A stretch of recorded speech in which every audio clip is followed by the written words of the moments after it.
ನಮಸ್ಕಾರ, ನೀವು ನೋಡ್ತಾ ಇದ್ದೀರಾ ಸುಮನ್ ಟಿವಿ ಕನ್ನಡ. ನಾನು ಮಹೇಶ್ ಎಂ ದಂಡು.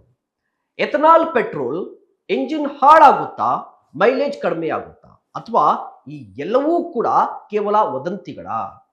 ಕೆಲವು ದಿನಗಳಿಂದ ಸೋಷಿಯಲ್ ಮೀಡಿಯಾದಲ್ಲಿ ಇದೇ ಪ್ರಶ್ನೆ ಹೆಚ್ಚು ಚರ್ಚೆ ಆಗ್ತಾ ಇದೆ. ಕೆಲವರು E20 ಪೆಟ್ರೋಲ್ ಅನ್ನ ಹಾಕಿಸಿದ್ರೆ ಬೈಕ್ ಕೆಡುತ್ತೆ ಅಂತ ಹೇಳ್ತಾ ಇದ್ದಾರೆ.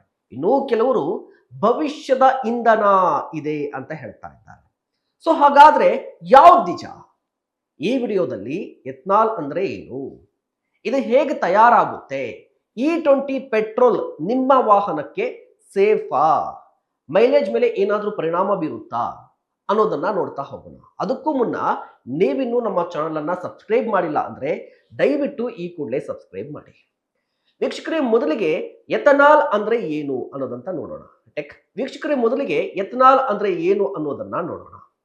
ಎಥನಾಲ್ ಅನ್ನೋದು ಒಂದು ಜೈವಿಕ ಇಂಧನ.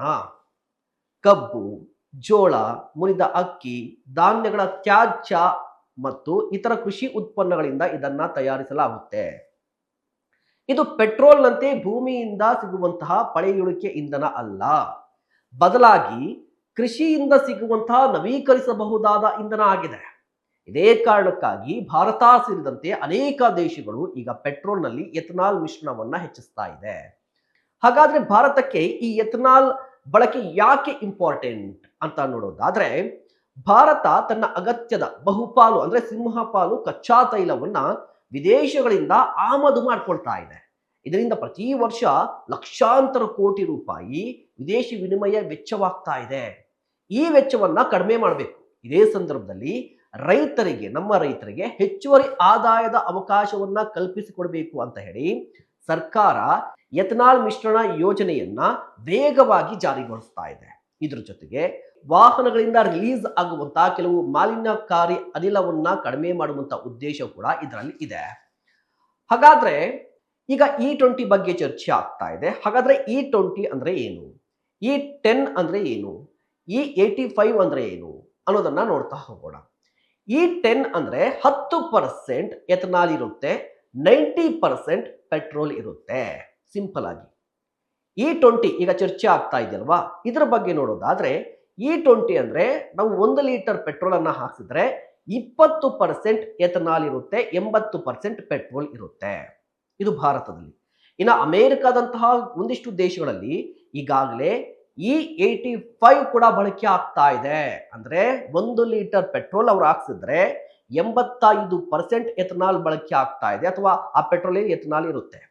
ಇದನ್ನ ಭವಿಷ್ಯದಲ್ಲಿ E100 ಬಳಕೆ ಬಗ್ಗೆಯೂ ಕೂಡ ಚರ್ಚೆ ಆಗ್ತಾ ಇದೆ. 100% ಎಥನಾಲ್ ಅನ್ನ ಯೂಸ್ ಮಾಡಬೇಕು ಅಂತ ಹೇಳಿ. ಸೊ ಎಲ್ಲವೂ ಓಕೆ. ಈಗ ಪ್ರಶ್ನೆ ಇರೋದೇನು, ಎಥನಾಲ್ ಅನ್ನ ಯೂಸ್ ಮಾಡಿದ್ರೆ ಎಂಜಿನ್ ಹಾಳಾಗುತ್ತಾ ಅನ್ನೋದು ದೊಡ್ಡ ಪ್ರಶ್ನೆ ಆಗಿದೆ. ಉತ್ತರ ಏನು ಅಂತ ಹೇಳಿದ್ರೆ, ಎಲ್ಲಾ ವಾಹನಗಳಲ್ಲಿ ಅಲ್ಲ, ಆದ್ರೆ ವಾಹನದ ಮಾದರಿಯ ಮೇಲೆ ಅವಲಂಬಿತವಾಗಿದೆ. ನೋಡಿ, 2023-24 ನಂತರ ಬಿಡುಗಡೆ ಆಗಿರುವಂತಹ ಹೆಚ್ಚಿನ ಹೊಸ ಬೈಕ್ಗಳು ಮತ್ತು ಕಾರ್ಗಳು E20 ಇಂಧನಕ್ಕೆ ಹೊಂದಿಕೊಳ್ಳುವಂತೆ ವಿನ್ಯಾಸಗೊಳಿಸಲಾಗಿದೆ. ಸೊ ಇಂತಹ ವಾಹನಗಳಲ್ಲಿ ಯಾವುದೇ ರೀತಿಯ ದೊಡ್ಡ ಸಮಸ್ಯೆ ಕಡಿಮೆ. ಆದ್ರೆ ಈಗ ಚರ್ಚೆ ಆಗ್ತಾ ಇರುವಂತದ್ದು, ವಿರೋಧಕ್ಕೆ ಕಾರಣವಾಗ್ತಿರೋದು ಆರೋಪ ಏನು ಅಂತ ಹೇಳಿದ್ರೆ, 2018ಕ್ಕಿಂತ ಮೊದಲು ಹಲವು ವಾಹನಗಳು E20ಗಾಗಿ ವಿನ್ಯಾಸಗೊಳಿಸಿಲ್ಲ. ಅಂದ್ರೆ 2018ಕ್ಕೂ ಮೊದಲು E10 ಬಳಕೆ ಇತ್ತು, E20 ಇಲ್ಲ. ಸೊ ಇಂತಹ ವಾಹನಗಳಲ್ಲಿ ದೀರ್ಘಕಾಲದ ಬಳಕೆಯಿಂದ ಪೈಪ್, ರಬ್ಬರ್ ಸೀಲ್, ಅದೇ ರೀತಿಯಾಗಿ ಪಂಪ್ ಅಥವಾ ಇಂಜೆಕ್ಟರ್ ಭಾಗಗಳಲ್ಲಿ ಹೆಚ್ಚುವರಿಯಾಗಿ ಸವೆತ ಕಾಣುವಂತಹ ಸಾಧ್ಯತೆ ಇದೆ. ಅಂದ್ರೆ E20 ಹಾಕಿದ ತಕ್ಷಣ ಇಂಜಿನ್ ಹಾಳಾಗಲ್ಲ, ಆದ್ರೆ ಹಳೆಯ ವಾಹನಗಳಲ್ಲಿ ಸ್ವಲ್ಪ ಹೆಚ್ಚಿನ ಕಾಳಜಿ ಅಗತ್ಯ ಅಂತ ಹೇಳಲಾಗುತ್ತೆ. ಮತ್ತೊಂದು ಪ್ರಶ್ನೆ ಇರೋದೇನು ಅಂದ್ರೆ, ಮೈಲೇಜ್ ಕಡಿಮೆ ಆಗ್ಬಿಡುತ್ತಾ ಅಂತ ಹೇಳಿ. ಮತ್ತೆ ಮೈಲೇಜ್ ಬಗ್ಗೆಯೂ ಕೂಡ ಒಂದಿಷ್ಟು ಪ್ರಶ್ನೆಗಳು ವ್ಯಕ್ತವಾಗ್ತಾ ಇದೆ. ಸೋಷಿಯಲ್ ಮೀಡಿಯಾದಲ್ಲಿ ವಿರೋಧ ಇದೆ. ಮೈಲೇಜ್ ಕಡಿಮೆ ಆಗುತ್ತಾ ಅಂದ್ರೆ ಹೌದು, ಕಡಿಮೆ ಆಗುತ್ತೆ. ಆದ್ರೆ ಎಲ್ಲರೂ ಹೇಳುವ ರೀತಿಯಲ್ಲಿ ದೊಡ್ಡ ಮಟ್ಟದಲ್ಲಿ ಏನೂ ಅಲ್ಲ, ಆದ್ರೂ ಕೂಡ ಆಗುತ್ತೆ. ನೋಡಿ, ಎಥನಾಲ್ ಶಕ್ತಿ ಏನು ಅಂತ ಹೇಳಿದ್ರೆ, ಎಥನಾಲ್ ಪೆಟ್ರೋಲ್ಗಿಂತ ಕಡಿಮೆ, ಅಂದ್ರೆ ಎಥನಾಲ್ ಶಕ್ತಿ ಪೆಟ್ರೋಲ್ಗಿಂತ ಕಡಿಮೆ ಇರುವಂಥದ್ದು. ಇದೇ ಕಾರಣಕ್ಕಾಗಿ ಸಾಮಾನ್ಯವಾಗಿ ಸುಮಾರು 3-7% ತನಕ ಮೈಲೇಜ್ ಕಡಿಮೆ ಆಗಬಹುದು. ಎಕ್ಸಾಂಪಲ್ ಕೊಡೋದಾದ್ರೆ, ನಿಮ್ಮ ಬೈಕ್ 1 ಲೀಟರ್ಗೆ 50 ಕಿಲೋಮೀಟರ್ ಕೊಡ್ತಾ ಇತ್ತು ಅನ್ಕೊಳ್ಳಿ ಮೈಲೇಜ್.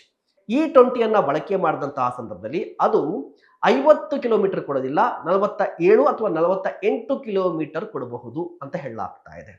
ಎಲ್ಲಾ ವಾಹನಗಳಲ್ಲೂ ಇದೇ ಪ್ರಮಾಣದಲ್ಲಿ ವ್ಯತ್ಯಾಸ ಕಾಣಿಸುತ್ತಾ? ಅದು ಕೂಡ ತಪ್ಪು. ಎಲ್ಲಾ ವಾಹನಗಳಿಗೂ ಕೂಡ ಇದು ಅನ್ವಯ ಆಗಲ್ಲ.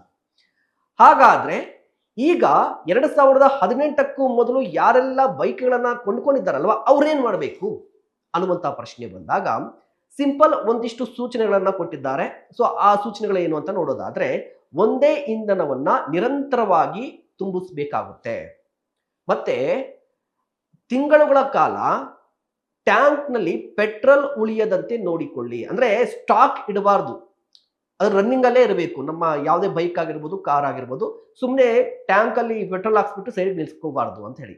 ಅದೇ ಸಂದರ್ಭದಲ್ಲಿ service time to time service ಮಾಡಿಸಬೇಕಾಗುತ್ತೆ. ಫಿಲ್ಟ್ರು ಮತ್ತೆ ಪೈಪ್ ಅನ್ನ ನಿಯಮಿತವಾಗಿ ಪರಿಶೀಲನೆ ಮಾಡ್ತಾನೆ ಇರಬೇಕಾಗುತ್ತೆ. ಇದ್ರ ಜೊತೆಗೆ ವಾಹನ ತಯಾರಿಕಾ ಕಂಪನಿಗಳು, ನೀವು ಯಾವುದೇ ರೀತಿಯ ಕಂಪನಿಯ ವಾಹನ ತೆಗೆದುಕೊಂಡಿರೋದು ಕೂಡ ಅದರಲ್ಲಿ ಹೇಳಿರ್ತಾರೆ E20 ಪೆಟ್ರೋಲ್ ಅನ್ನ ಇದಕ್ಕೆ ಹಾಕಿಸಬಹುದು ಅಂತ ಹೇಳಿ. ಸೊ ಆ ರೀತಿಯ ಇನ್ಫಾರ್ಮೇಶನ್ ಅನ್ನ ನೀವು ಚೆಕ್ ಮಾಡ್ಕೋಬೇಕಾಗುತ್ತೆ ನಿಮ್ಮ ಬೈಕ್ ಅಲ್ಲಿ. ಇನ್ನ ಲಾಸ್ಟ್ ಒಂದು ಮಾತು ಏನು ಅಂತ ಹೇಳಿದ್ರೆ, ಎಥನಾಲ್ ಪೆಟ್ರೋಲ್ ಶತ್ರುನಾ ಅಂತ ಹೇಳಿದ್ರೆ ಅಲ್ಲ. ಆದ್ರೆ ನಮ್ಮ ವಾಹನ ಯಾವ ವರ್ಷದ್ದು ಅನ್ನೋದನ್ನ ನಾವು ಮೊದಲು ತಿಳ್ಕೋಬೇಕಾಗುತ್ತೆ. ಹೊಸ ವಾಹನಗಳಿಗೆ ಅಂದ್ರೆ ಇತ್ತೀಚೆಗೆ 2023 ನಂತರ ಕೊಂಡ್ಕೊಂಡಿರುವಂತಹ ವಾಹನಗಳಲ್ಲಿ E20 ಸಾಮಾನ್ಯವಾಗಿ ಸುರಕ್ಷಿತವಾಗಿರುತ್ತೆ. ಆದ್ರೆ ಹಳೆಯ ವಾಹನಗಳಿದ್ರೆ, ಅಂದ್ರೆ ನಿಮ್ಗೆ 2018ಕ್ಕೂ ಮೊದಲು ಕೊಂಡ್ಕೊಂಡಿರುವಂತಹ ವಾಹನಗಳು ಏನಾದ್ರು ಇದ್ರೆ ಅಲ್ಲಿ ಸರಿಯಾದ ನಿರ್ವಹಣೆ ಮಾಡಲೇಬೇಕಾಗುತ್ತೆ.